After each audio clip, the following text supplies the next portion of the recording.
Hey everybody, Tim here with tonight's episode of Star Trek The Next Generation, Season 3, Episode 9, Vengeance Factor. So right off the bat, I just wanted to mention that this is the last episode of Star Trek to air in the 80s. From here on out, it's in the 90s, obviously. And it's kind of interesting that there's always Star Trek on the air for the entire decade of the 90s.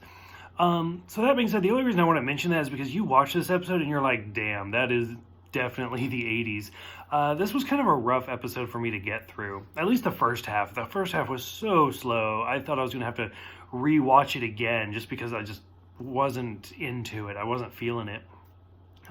So basically there's a civilization that 100 years ago kind of cut out the bad seed, if you will, and kind of just pushed out a part of their people because they felt like they just weren't right for their civilization.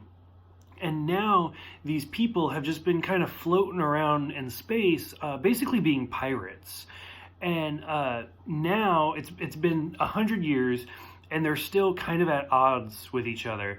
But the peaceful ones are willing to bring them back. They think that it's been enough time. And so now the renegades are going to try to come back, but they're so childish and barbarish that they don't really want to.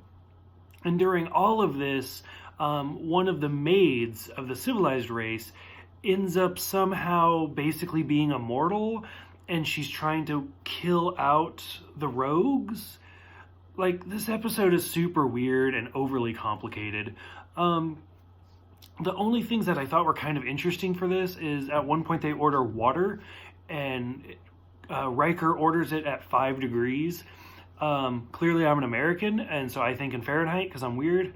So I was like, wait, what? And I had to look it up. 5 degrees in Celsius is 41 degrees Fahrenheit, which to me is still not super cold, but whatever. I thought that was just kind of interesting that evidently we finally all go to Celsius in the future. So yay. Most of you will probably be happy. There's that.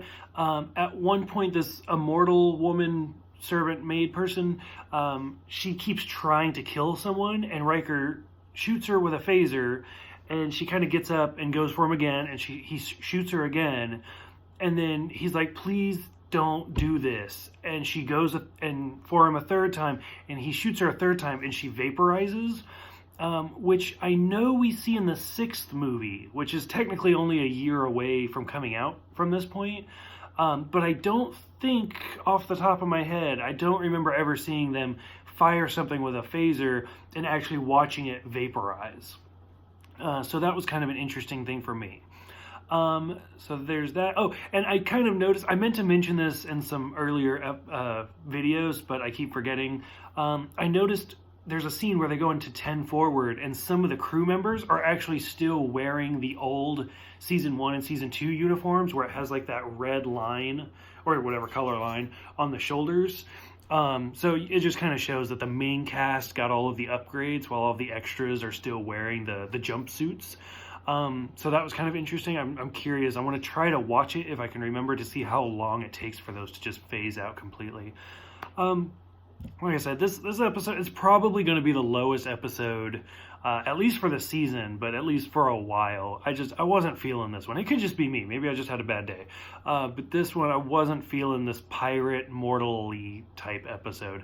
If you guys have seen it, if you guys remember it, what did you guys think? Is this just me? Did I miss a line of dialogue that made this episode interesting? Go ahead, let me know in the comments below. Thank you guys for all the YouTube subscriptions. That means a lot to me. I really, really appreciate it. And I will see you guys next time for yet another Romulan episode, The Defector.